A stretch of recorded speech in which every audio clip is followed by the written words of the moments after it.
My name is Nadia Zaim, and I am one of the co-chairs of the Westlake-North Olmsted chapter of the League of Women Voters of Greater Cleveland. I would like to welcome you to our candidate forum for Westlake City Council Wards 2 and 4. The League is a nonpartisan political organization that encourages informed and active participation in government, works to increase understanding of major public policy issues, and influences public policy through education and advocacy. That means that while the League provides nonpartisan candidate information for use by voters, including candidate forums such as this one, the League does not endorse or support specific candidates or parties. The League provides, this forum is being recorded and will be posted on our Facebook and YouTube pages following the program. While we encourage you to share those links with others who are not able to watch tonight, please note this recording is the property of the League, and no portion of this recording may be reproduced or used without our express written permission. Our moderator this evening is Pam Smith, member of the Lakewood chapter. I will now turn it over to her to go over the guidelines and to introduce our candidates. Thank you very much. Thank you very much, Nadia. It's a pleasure for me to be here. It's a pleasure for me to welcome the candidates for Ward 2 and Ward 4 in Westlake, and all the people that may be watching this live tonight or perhaps on a tape afterwards. The format for tonight is very simple. First, we will have 2-minute presentations by all 4 of the candidates. This will be followed by questions and answers. And finishing the night will be 2-minute closing statements by the candidates. As you are listening to the opening statements, or perhaps you already have questions you want to answer, have candidates answer, please enter them in the Q&A on your screen. I will ask, you can direct a question to one candidate, but I will let all candidates weigh in on their answers to that question as well. Please note, we want all questions to be informative and educational for people who are watching this program. We have a timekeeper who will be showing the candidates their time, especially when it gets close to the all-important stop, and I will have to stop people if you don't notice that. But in general, I find candidates very well prepared to speak within their time limit. Are there any questions any of you have? We're ready to begin. We're first going to start with Ward 2 candidates, and Nate Cross will begin with his 2-minute statement. Mr. Cross? Thanks so much. Before I begin, though, I do want to truly thank the League of Women Voters for holding this forum. And while I'm at it, I'd like to thank Nick Nunnari as well and Mike O'Donnell for their service as elected representatives. As you know, or as they know at least, I was on the school board 8 to 12 years ago, and it's not an easy thing to put yourself out there to be an elected official. So kudos to both of you, and Jennifer, nice meeting you via Zoom.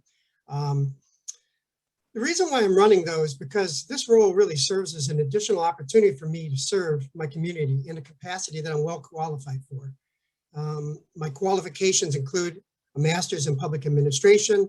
I also have a strong background as a seasoned nonprofit executive with over 25 years of leadership experience helping others while serving as executive director of many charitable causes, such as the Leukemia and Lymphoma Society. I used to work for the Multiple Sclerosis Society, and currently I work for the past 15 years for the Cystic Fibrosis Foundation. In those roles, I've learned how to leverage public and private partnerships and develop corporate relationships, and also to steward and manage million-dollar budgets year after year. Those are important attributes to bring to the table as a city councilman. I also have a strong record of public service, as I'm a former elected member, as I mentioned, of the Westlake Board of Education and a former member of the Westlake City Planning Commission. And I have over 10 years experience working at every level of government. That's both the federal, the state, the county, and the municipal level. I'm also pleased that my candidacy is being supported by Westlake Mayor Dennis Clough, and I worked real well with him over the years. And with his support and my proven ability to work with Mayor Clough, I know we can continue to move forward in Ward 2. In specific terms, I think we can do better. The current councilman has spent 8 years attending meetings, that's for sure, but he hasn't really demonstrated any individual accomplishments that he can truly take credit for, of which he was the instrument of change. Now, he's put out a piece that I'm showing here that talks about a community center. I'm sorry, I must, Mr. Cross, your Yes. 2 minutes have been used. Fair I'd enough. now I'll touch base on some of those points I was trying to make further after Nick speaks. So thank you. Nick Nunnari, who Yes. is running for Ward 2, will now speak. Mr. Nunnari. Thank you. And thank you, the Women's League of Voters, for sponsoring this. And you guys have done such a terrific job. And obviously we're in new grounds with the pandemic. And we've experienced a lot of that, both on a city basis also. So it is something that has brought, a lot of change to how we do things. I'm very proud to announce my reelection for Ward 2 City Council for Westlake. We have accomplished so much the last 8 years. We work together as a team, and all council people have my support. In other words, I'm sorry, all the council people currently are supporting me. Nate in his literature talks about his that we need change. I'm not sure we've had like the best 8-year growth in the history of Westlake. So I've been here my whole life, born and raised, but I'm not sure what kind of change, he's looking for. That's what I'd be interested in. Some of the things that's interesting is we do have 3 councilmen retiring, and all 3 of the new councilmen that are coming in are basically well-versed. They've gone to all the meetings, and they are all 3 supporting me. So I have all the support of current council and new council that's coming in. And that's very important because we all have to work as a cohesive unit. And I just say to my opponent, you haven't been coming to any meetings. I've seen you at 2 meetings the last 8 years. And it's very important to go to the meetings. That's how we learn and grow. And if you want to be a councilman, you have to go to the meetings. Thank you very much. I will be touching base on other stuff later. Thank you. Thank you. The next person to speak will be a Ward 4 candidate, Jennifer Meyer. Thank you very much. And thank you very much to the League of Women Voters who put this on. It's great that we get together, even though the pandemic has been quite a challenge over the last 1.5 years for many of us. Well, as Pam said, my name is Jennifer Meyer, and I am running for Westlake Ward 4 City Council. I am a wife, a mother of 2 young children who are in the Westlake City School District. I am a public service attorney. I started off my career at the City of Cleveland Law Department and the City of Cleveland Prosecutor's Office, where I prosecuted misdemeanor cases, and then I learned to represent police officers in excessive force and wrongful death cases. It was quite a challenge being a young female in a male-dominated world. However, I garnered the respect of judges and opposing counsel. I learned how to be assertive, but yet also firm and fair to everyone, so we could come up with resolutions. I then moved to the Cuyahoga County Prosecutor's Office, where I continued civil litigation, and I also did the appellate work and represented victims in some of the worst times of their lives. Currently, I work for the City of Parma, where I am the principal attorney and risk manager, so I get to continue to represent police officers in excessive force cases while also managing other litigation issues for the city. The reason why I want to run for city council is that I want to safeguard our community, the reason why we lived here. We have great taxes, we have an excellent law enforcement, EMS, and service department.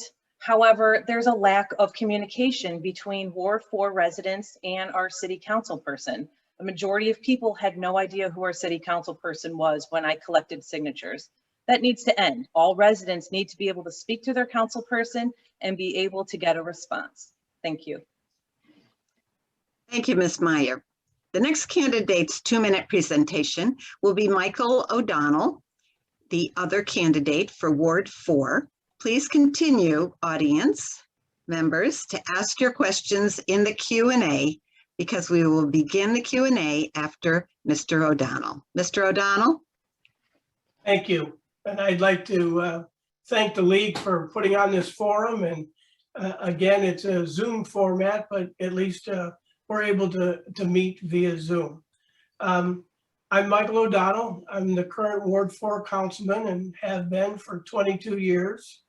A little bit about me and my background.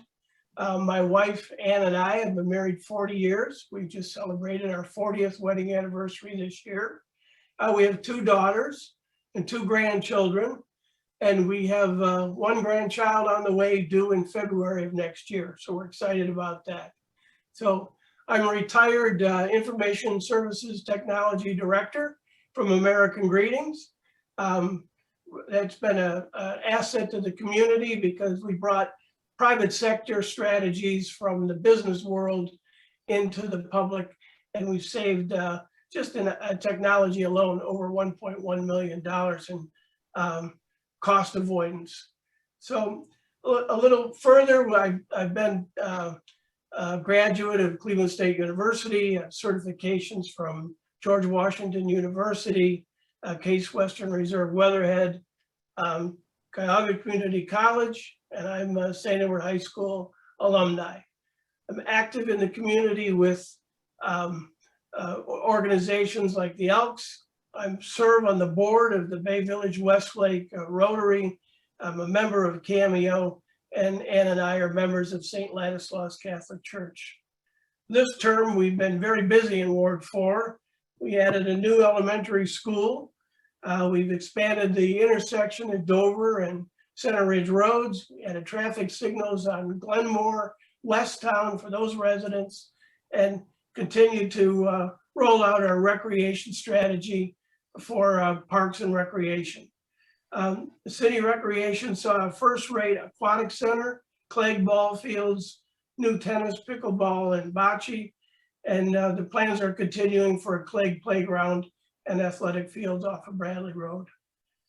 Going forward, I'd like to see a rear yard drain co-op program to prevent flooding, investigate added sources for fresh water for Westlake, roll out the Parks and Recreation Plan. I must stop you now, Mr. O'Donnell. Our police and fire safety forces. Thank you. Thank you. Thank you very much.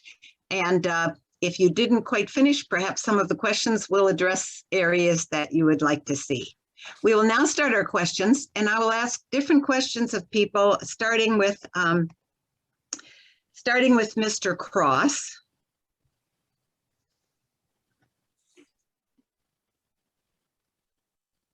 Just one moment here, Mr. Cross, and then continuing, and I'll start with different people for each question. How will you work to ensure effective communication between City Council and the residents of Lakewood? There's 1 minute answer for each question. You met Westlake, but that's a great question. And that's definitely one of the things, as I've been knocking on door, I've heard that there's really no communication between the current councilman and council and what's happening in the ward. And one of the things that I utilize pretty effectively, and I'm pretty well versed in, is Constant Contact. It's an electric newsletter format tool. It's an electronic email. And I really do believe that that's something that, and I could do a paper newsletter, but I do think that actually both vehicles would be good to communicate things that are actually happening at City Hall that people need to be aware of. For instance, different residents have different concerns depending on the neighborhood that you're talking about, and council will work to address some of those issues. And so I think a newsletter, whether it's electronic or paper, would be something that would really help the community and the residents know what's happening or what's on the horizon or what the fix is that's going to be approached, something that maybe the administration is going to do. So that would be one tool that I would use. Mr. Nunnari, what would you do to ensure effective communication between the city and residents? Thank you very much, Ms. Smith.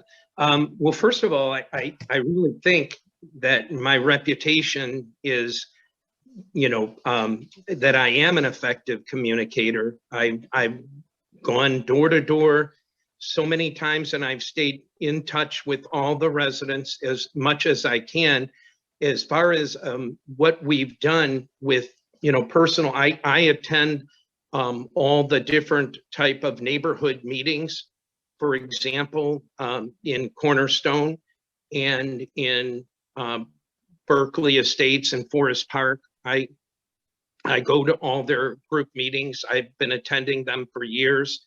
So I've gotten very close, and we handle each neighborhood, and we have an older neighborhood area in our thing, be it an electrical concern or whatever. I handle all those and openly, effectively communicate to all the residents. And I'm very proactive. I talk to every resident about any concern. I never, ever not call a person back unless something got lost in the, mail or something. But I work very hard, and I will continue to work hard to be the best ward person I can be. Thank you. Thank you. Ms. Meyer, can you talk about your communication plan? Yes, I think communication is one of the keys with Ward 4, especially I've heard many times on the campaign trail that Mr. O'Donnell has not responded or not called a resident back. First and foremost, every single resident needs a call back, whether you can help them or not. So especially if an email or a phone call comes in, it needs to be responded to, even if it's to the point of, I can't help you, but maybe here's somebody who can. I also think social media needs to be utilized with City Council in order to reach a farther amount of residents. We have younger residents here and young families who use social media.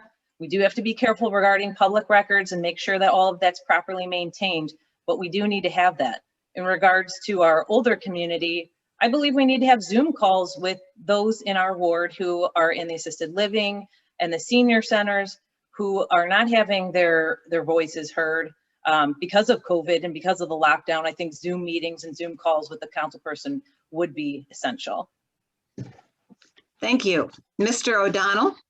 Yeah, I think that the way to improve communication is that across the city, if every ward had a blurb or a bulletin in the mayor's newsletter and their own little column, so that it goes to everybody in the city, and at least once a month they could voice the feedback from residents and get a little column published in that, no matter what the ward.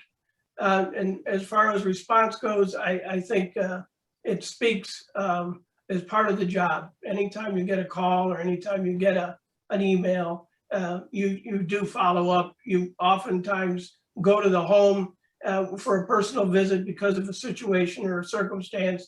People want you to be there and see things firsthand. So it's not only just the callback, it's actually oftentimes a personal visit. Thank you. The next question, we'll start with Mr. Nunnari. This question is, how can City Council address the issue of bad cell phone reception in many areas of Westlake? Wow, that's a great one. As I'm sitting in the epicenter of the concern. Actually, Mr. O'Donnell will probably be better to speak to this since he led the committee on this, but I was a very big part. This is a Verizon issue. We have been, gosh, I think 7 or 8 years fighting to get a big full-blown cell tower. They've given us now, I think, 4 minis, but it's taken up, some of the problems are resolved, but we need, it's ironic, my old house, which is 2890 Margaretta, was dead nuts, the epicenter of the dead zone, and I'm 9 houses away from that now. But it hasn't, there's been some improvement with some of the providers by, T-Mobile and Sprint, but Verizon is the one we've got to get back, and we've got to get them back in the office and get this, cell tower done. We've been working very hard to try and get this done, but Mike O'Donnell will be best suited to answer this. This is his gig. Thank you. Well, thank you. This is a question going to all candidates, and Ms. Meyer can weigh in on her concerns about cell phone coverage. Thank Ms. you. Meyer? Thank you. First of all, I know exactly what it's like. We had AT&T cell phone coverage when we first moved here, and we could not get a cell phone call in our house. We had to go outside. We did switch to Verizon and things got better. I do think while, we're talking about Verizon, it's Verizon's issue. There are also different dead zones depending on the communities and certain neighborhoods. Sometimes, and even to expand it, not just to cell phone reception, but also to internet access. Now that more people are working at home, we have issues with spectrum in some neighborhoods and it's great in others. My neighborhood never even got the AT&T optics that the rest of Westlake got. So there's a lot of issues, not just with the cell phone reception, but also internet needs to be addressed, and it needs to be addressed quickly, or more quickly, since more people are working from home. Thank you. The next, Mr. O'Donnell, can you address cell phone coverage? Right. We have hosted several meetings with Verizon, namely, to have them build a tower to service the central part of the city. And after several iterations of offering public land, one of the spots that we thought that they were interested in was part of the rec center behind the Weston House in a wooded area that would be in the optimal location. And they opted to put their tower on top of the St. John and West Shore Hospital and didn't service the needs of the residents in the problem area. We've also offered other site locations and was willing to work with them and even private property locations. What they ended up doing was putting in boosters along major corridors in the city to go from Rocky River to Ridgeville, so that would increase their customers' drive through the city, so calls wouldn't drop, but it certainly didn't solve the permanent resident solution and the problems that the businesses are incurring. They've opted to have us get boosters for our homes and business areas at our own expense. And that's not a solution, but we will continue to reach out to Verizon, namely, to improve their communication. Mr. Cross, do you have some comments about cell phone coverage in Westlake? Yeah, I definitely can relate. It's kind of funny. When I drive home, I know that I have to end my call when I hit my street because the call is going to drop. And then I have to finish it when I get home. I call the person back. So there definitely are dead zones. But this is not something that's, that's new to this community. I remember when I ran 12 years ago for the school board, I heard this very thing. I was in Holly Lane knocking on doors, and I even recently went up to the house and I said, I remember you told me 12 years ago you were having cell phone problems in terms of coverage, and he's still having problems. So this has been 12 years, and it's not like the cell phone was just invented. This is where I really believe a councilman can exhibit leadership. I wouldn't defer to my colleague and say, hey, he'll figure it out, what have you, which is what we just heard. What I would say is the councilman really can exhibit leadership by rallying the residents that are customers of Verizon or T-Mobile or what have you, and whether it's collecting signatures or what have you, the residents are the customers. And I think that they have some weight, and there is truth in the saying, there's power to the people. And I think that the councilman could be the one that generates the support to tell, so that we could go to the companies to say enough is enough. Thank you.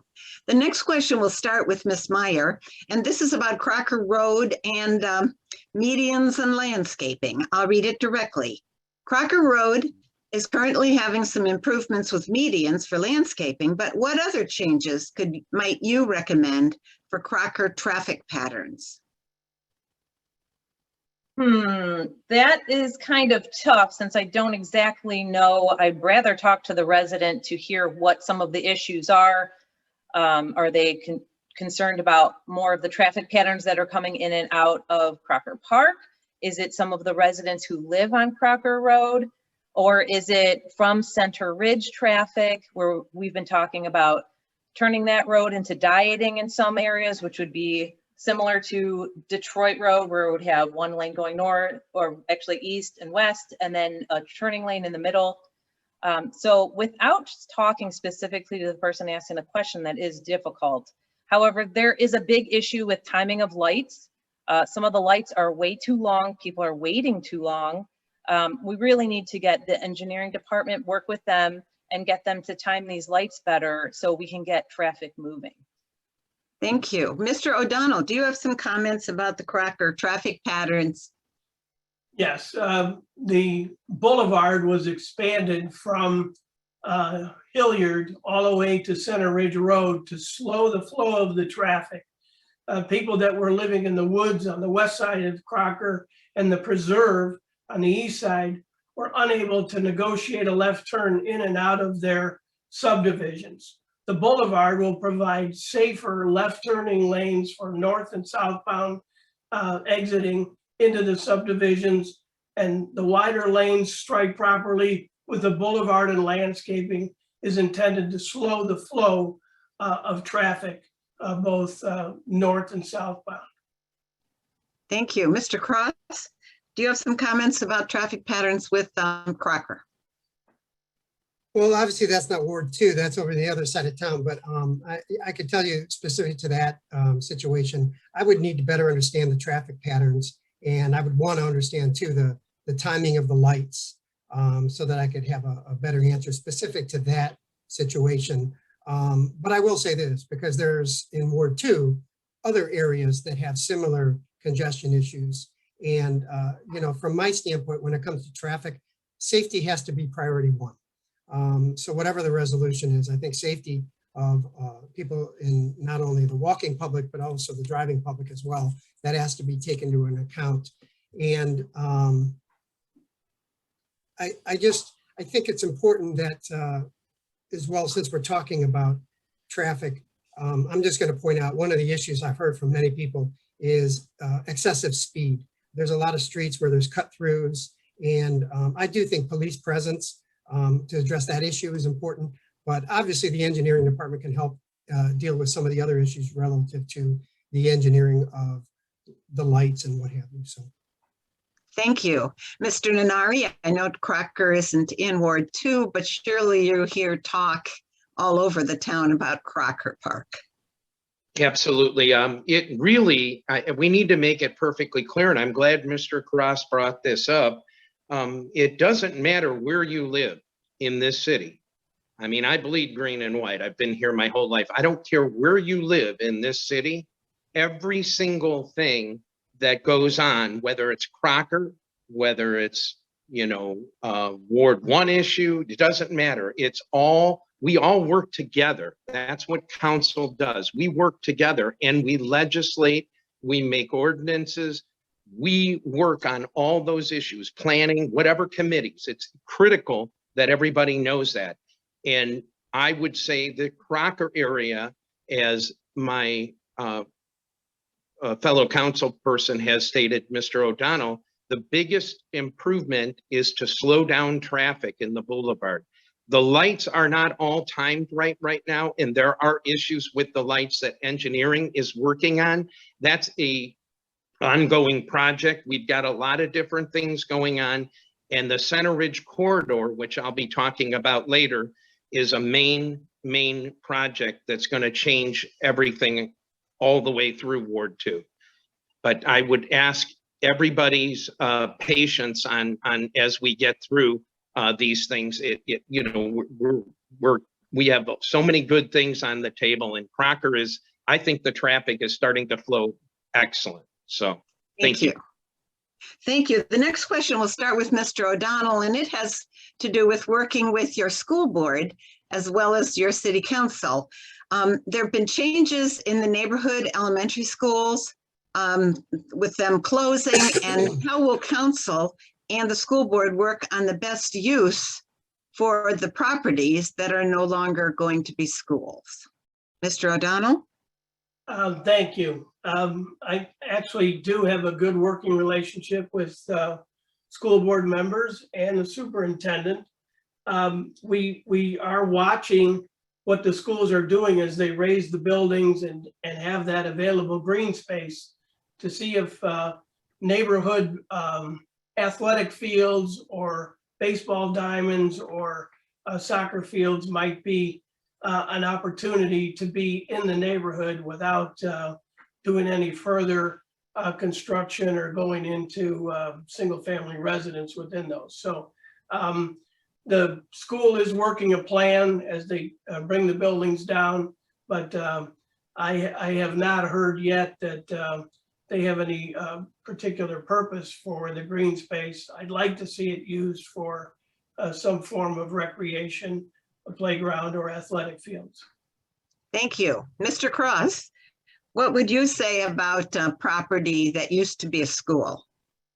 Yeah, I appreciate that question because actually, as I was going in and around Rustic and Holly Lane, that whole neighborhood, certainly there's a school there, and the future of that was one of the questions that people asked me about most commonly in that area.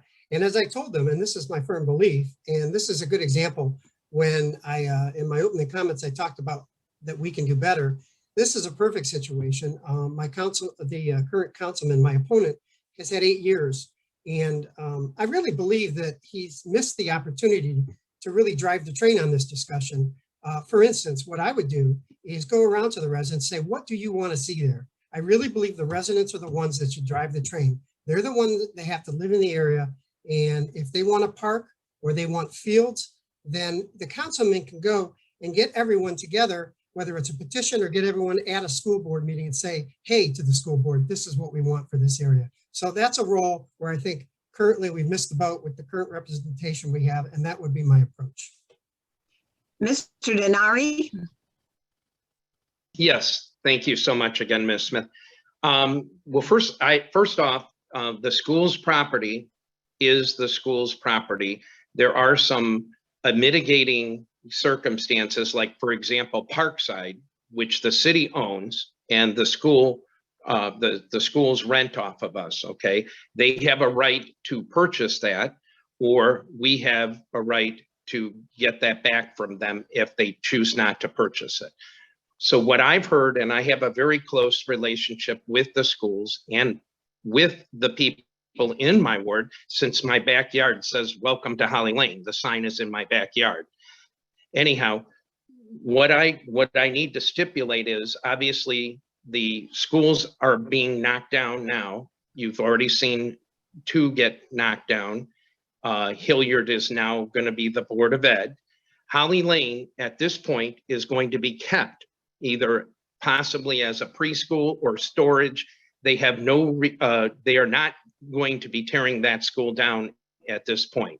We have first dibs as a city is what we've worked out to purchase that. So that we would be very inclined, and the mayor would be very, very adamant about trying to procure that property and or Bassett. But as far as, go ahead, I'm sorry. Thank you. Okay, Ms. Meyer, what about those school properties? Thank you, Pam. I do want to echo what Mr. Nunnari said, is that, you know, we have to remember that these properties are the school boards. It is not the city property. There was a lot of switching of property before Westlake Elementary School was built. And so the school has maintained control of those properties. Regarding the ones that have already been torn down, and remember, the school is tearing it down on their budget, not on the city's budget. So Dover Elementary is now supposedly going to turn into some bus lanes to help and alleviate some traffic issues that have been going on at Dover Intermediate School and Lee Bernison. I believe that Bassett Elementary residents were told, even though that's not in my ward, some residents were told that it's going to have some soccer fields on that property. However, it's nice that we're talking about, well, maybe we could put soccer fields and baseball fields, but who's going to maintain these? If they are the school board's property, is the city going to maintain them? These are things that are important that the city council needs to address. Thank you. The next question starts with Mr. Cross, and it's about development. It came from this question came from a resident that there are places primed for development throughout wards 2 and 4. Do you have any ideas of what could be done to promote development of vacant or underdeveloped lots? I do have some thoughts there. There's definitely some challenges though, because some lots are almost too small, and depending on some of the zoning, there's limits to what you can do or not do on that. I know that as I've gone around and started to talk to people, people feel like Westlake is developed enough. They want to keep as much green space as possible. So I think you have to always balance the needs of the community and the economic development needs of the city too, in terms of the tax base. I will tell you that I used to serve as the executive director of Downtown Development Coordinators. That was the group that basically is called Cleveland Alliance now. And we worked in and around fixing up the area around Gateway before the stadiums started. And one of the things that we did in that role is we had some funding, some state and federal funding available. And we basically went around and talked to the stakeholders and said, you know, what are your plans? What do you want to do? And again, I think involving all the residents too in that conversation, similar to what's happening on Center Ridge, I think that that's an important element to any discussion in terms of economic development. Thank you. Mr. Nunnari, what about undeveloped places in Ward 2? Thanks, Ms. Smith. So I'm not sure underdevelopment's the correct word. We have many vacant areas. For example, the Friendly's building that's been vacant for years now has a new tenant moving in. I can't give away the details because it's not in final edition, but you'll see much improvement going on. The old Steinmart building now has new tenants moving in. So Ward 2 is going the right way. Even during the pandemic, we're filling the empty buildings. However, we have much improvement, and that's why I'm one of the ones that is quarterbacking the Center Ridge corridor. And boy, am I excited about it, because the heart of that goes through Dover Center to Columbia Road, and that's Ward 2. And it's exciting because depending on if we can get all the county help and support, this is a thing that's been going on with the residents' input for 2 years. But I again, have not seen Nate at any of those meetings. So thank you. Thank you, Ms. Meyer. What's your opinion about development? Thank you. So this is kind of a tough question because you're asking about property that is owned by individuals that they purchased and probably saving as investments. So one, while we can't exactly push people to do something with their properties, we do have an obligation to look after those who are trying to develop those properties. One thing I am very concerned about is, and I know it's been on the Westlake community Facebook page quite often, and it has gone through a varying range of ages. People are worried about all of the trees and landscape that's being torn down for development. You know, at one time we were the city of trees, but trees keep coming down. My concern is our sewers. We have cities very close to us, Independence, Strongsville, Parma, who have flooding issues. And the reason why they have flooding issues is that they got rid of their green space and they expanded too quickly, and they didn't see that the county sewer system cannot hold the amount of water that is coming in. And I see the same thing going on with Westlake, especially with, there's a ballot issue trying to change land on Detroit Avenue from single family to multifamily to put a condo complex, but there's no issue about the sewers. Thank you. Thank you very much. Mr. O'Donnell? Yeah, I agree that all green space doesn't have to be developed. And I think we can work with owners to ensure that their properties are upkept, and if it's an undeveloped land, that it's safe and secure, and that's on the one hand. The other hand, getting back to the Center Ridge corridor, we have an eyesore at the corner of Dover Center and Center Ridge Road. It's an abandoned gas station, and I think we can do some things to work with the county to get some monies available, to have a developer come in and maybe assemble some of those parcels that are to the north of that property and put in some development there to rid that corner of what is, in my opinion, quite an eyesore. Thank you. Mr. Nunnari, one of the candidates alluded to something that's on the ballot this time.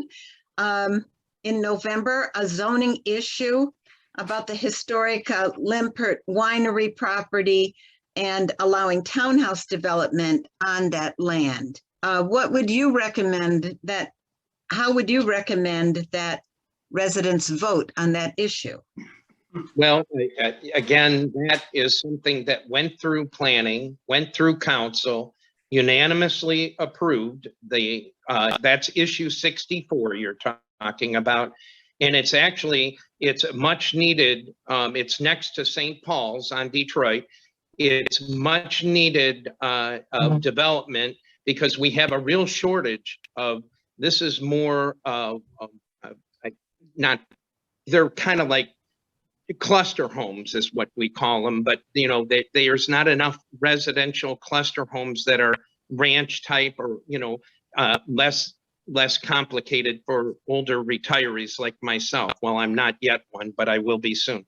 But anyhow, that's all been earmarked and approved, and I would strongly encourage them to vote yes on it. There's not going to be any sewer issues. There's not going to be any, the main road is Detroit. There's no problems in and out. Everything has been vetted. I strongly support that, and it won't be, and the green space, just to touch real quick, when we knock a tree down, we always try and put up other trees. We have certain, anytime anybody builds anything, not on private property, I can't control it, but we definitely make them put trees and proper landscaping on every project. So thank you. Thank you. Ms. Meyer, what would you recommend people do for issue 64? So when I looked at issue 64, and I only saw it when I received my, or I guess I noticed when I received my sample ballot, I was concerned to see the language that the issue was couched in. It didn't say moving from single family to multi-family. It used ambiguous language. And right then I got, you know, the little attorney bells in my ear went off. I have heard from residents who live in the Settler Reserve area, not in Ward 4, but I've heard from them that they tried to buy some of that property to create a buffer between them and what would be created. They were declined. I heard Rayanne had tried to purchase some property. They were declined. At this point, if people are concerned about potential sewer issues and are concerned about more development on Detroit, I would vote no. Thank you. Mr. O'Donnell, in your opinion of issue 64 for residents? Right. The developer came to us and made a case that there is a need for this type of housing in the city. People who have had their homes and don't want to leave Westlake and want to downsize, we're looking for this type of a residential area. So it's proposed to be 49 townhouse condominiums. The space, as was stated earlier, it all was vetted. It was done legally and legitimately through planning and several meetings. And our vote was to allow the residents of the city of Westlake to put it on the ballot for them and leave it up to their discretion as to if they want to have this type of cluster living or whether or not they'd want to keep it the way it is without further development. So, but it's been through council. We supported it and we put it on the ballot for the residents to decide. Thank you. Mr. Cross? This is always a tough one because I don't ever want to tell someone how to vote. I do think that people need to have the facts and they need to make a decision on their own. And again, as I've knocked on doors, I've heard from a lot of people's their sentiments are that they feel like Westlake is built up enough. I will tell you though, the challenges that Ward 2 faces versus the western part of Westlake are different though, because there's newer subdivisions out that way. And so I see, you know, there's more opportunities, for instance, out west, whereas you can't build up as much on the eastern side in near Ward 2. I'm always concerned when historic buildings are near. I don't ever want to lose the flavor of that. I don't think this issue has been really communicated with the public because people do not know. So it'll be interesting to see how people do vote. But I don't want to suggest that they should vote one way or another. My preference is I'm a firm believer in economic development, But I think you always need to balance that with the residents' concerns. And you always hear that phrase, NIMBY, not in my backyard. So I think the people that are in that area are probably most affected. And I think we need to take their concerns into account. Thank you very much. The next question will start with Ms. Meyer, and this will be the last question we'll ask before our closing statements. It's my understanding that there's been $3.3 million in American Rescue Plan funds allotted to the city of Westlake. How would you recommend that Westlake spend those monies? Ms. Meyer? Well, first of all, I don't know if City Council already has worked with other departments in the city and have allotted it. I know that the police department has been requesting some of that money, and the fire department as well. I really think that we should use that money for recreation and for better roads, fix up Center Ridge, talking about the Center Ridge corridor, and making sure that all the departments in the city are well funded. We know that we have a well-funded police department, but we need to make sure our service department works extremely hard. They do such a fantastic job. We need to make sure that they have all that they need. Thank you. Mr. O'Donnell? Would like to spend those monies for infrastructure. I still think there's a need for controlling the flow of stormwater in large rain events. People still have standing water in their backyards, and I'd like to see that go toward a co-op program for residents to drain the backyards and have things flow the way they're supposed to through the major arteries in the city. Even with major culverts and drainage ditches, there still needs to be a maintenance program to continue to clean those out and make sure that we don't have backups in basements and in backyards. So I think first and foremost, we want to stay focused on the southern portion of the city. Really, the wards 2, 4, and 6 still have large rain events and standing water that I think could be alleviated with those federal monies. Thank you. Mr. Cross, what would be on your wish list for $3.3 million? And I would agree with Mike. It's kind of funny because in our wards abut each other in certain areas, but it is interesting. Another thing I've heard from people as I've knocked on doors is definitely drainage issues.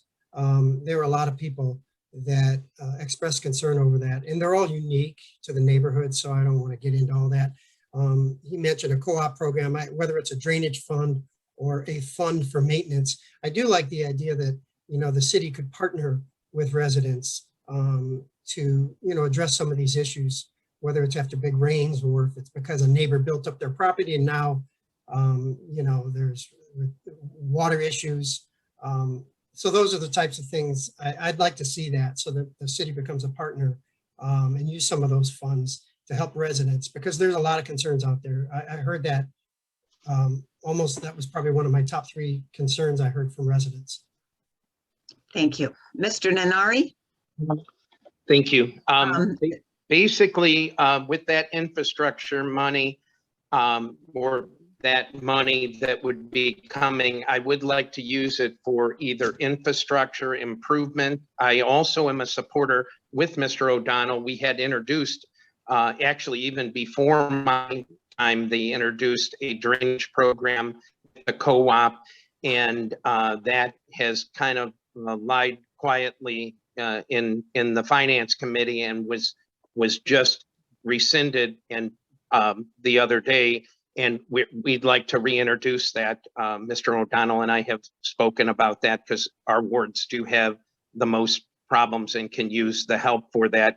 In a city like this, we need to be completely available and able to help wherever we can. I also would like to see that money used for part of the Center Ridge corridor. We're on, you know, we're getting the county to assist and help us with that. And I think it's important that we make the best improvement we can in that area. So I thank you for your support. Thank you. That brings us to the end of the question period. We had a variety of questions, a variety of answers, and I thank you all for your thoughtfulness for these questions. We're going to reverse our order as we do the closing. And so the first person to speak will be Mr. O'Donnell, followed by Ms. Meyer, then Mr. Nunnari, and Mr. Cross. Ms. O'Donnell, you have 2 minutes for a closing statement. Okay, thank you. I wanted to make it clear that in this election, I am the most experienced and the most qualified to serve as the Ward 4 Council Representative. With Mr. Colleen and Mr. Brady and Mrs. Apple stepping down, I believe that the experience on council will be a key to continuing our success. I supported the capital proposals for extending the Crocker Road and the Crocker Boulevard, as we talked about.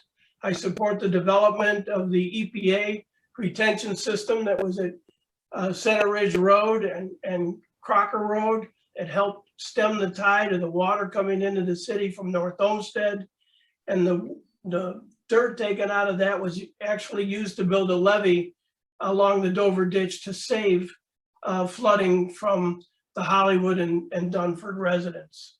Moving forward, I want to continue to roll out the recreation and parks plans, finish the Clegg Park Playground, add lights to the ball fields at the rec center, and develop an improved plan for the Meadowood Golf Course and build athletic fields off Bradley Road.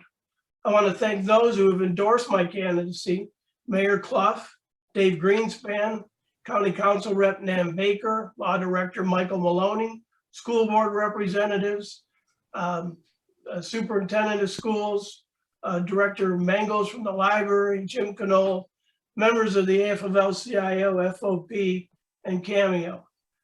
I want to thank the League for this forum and the opportunity to share my positions. And if anyone has any further questions, they can always reach me at o'donnellforwestlake.com. And I respectfully request your support November 2nd. Thank you. Thank you, Mr. O'Donnell. Ms. Meyer? Thank you very much. So I appreciate everyone's attention during this hour. We talked about some great issues in our city, and I appreciate all the questions that we received. While Mr. O'Donnell said that he is the most qualified because he's been on council, I too am also very qualified. My entire career has been public service.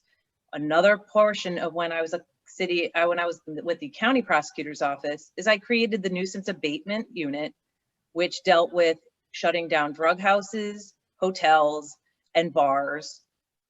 Also dealing with human trafficking. And the reason why I even bring that up is that I had to work with council people, I had to work with police officers, I had to work with neighbors who were fed up and done with all the situations going on in their neighborhood.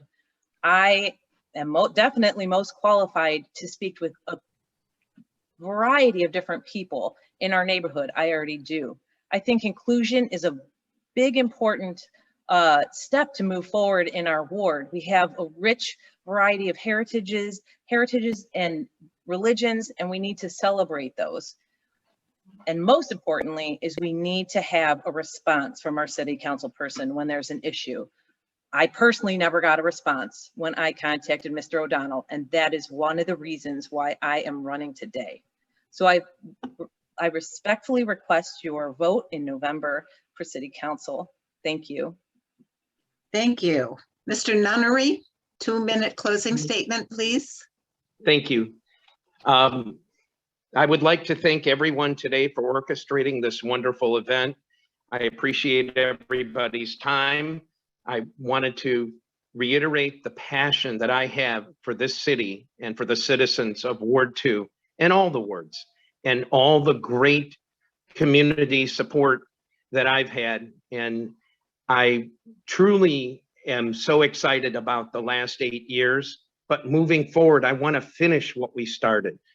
I want to get the new items, the new golf course, there's so much, the fields, there's so many different things that we need to implement and finish up. The biggest project is the Center Ridge corridor. I want to keep that going. We've got talks realigned on that. It's going to be a time-consuming thing. I want to make it happen. We've had so many good things. All the roads have been redone in our area. Hall Road was redone, which hadn't been done since I've been here. We've got the Center Ridge Canterbury intersection done. We've accomplished so much in the ward, and we're going to keep moving forward to fill any empty places and to keep things going. I humbly ask for your support, and November 2nd, your neighbor, your voice, Nick Nunnari, needs your vote. So please come out and vote. Thank you for your support. Thank you. Mr. Cross, your 2-minute closing statement. Thanks so much. And again, I want to thank the League of Women Voters and for everything you do in your mission to really engage people in democracy. And in that respect, you know, I'd like to close and just remind people, I do think it's healthy for a community to have a choice. My opponent ran unopposed 4 years ago. And I ran because I think it's important that the community has a choice. He should have to answer for his record or lack thereof. He's had 8 years, and members of the community should not have to wonder who their councilman is and say, gosh, I haven't seen that guy in 8 years. I don't doubt that he sees his friends and those neighbors that he knows well, but that's what I heard from people. And I think we can do better. The councilman had asked me at the beginning, he wants to hear when I say, I think we can do better. We can do better. People told me that they haven't heard from him. And he mentioned that he always calls people back. That's not what I've heard. And, you know, he referred today in the debate to one of his colleagues to answer the question. I've heard from some of his colleagues privately that he comes unprepared to meetings. He asks how to vote on things, and we can do better. I have the background and the qualifications. I have the support of the mayor. I've worked well with him. And in the interest of all the residents of Ward 2, that's important. I think it's very telling that the mayor is not supporting his candidacy. And the mayor and the councilman need to work well together. And he's supporting my candidacy. And along those lines, I really hope that all those that are watching this and are involved in this campaign support my candidacy. I appreciate it. Thank you so much. Thank you very much. We are now at the end of our candidates night, and it's been an excellent night. Excellent questions from people watching.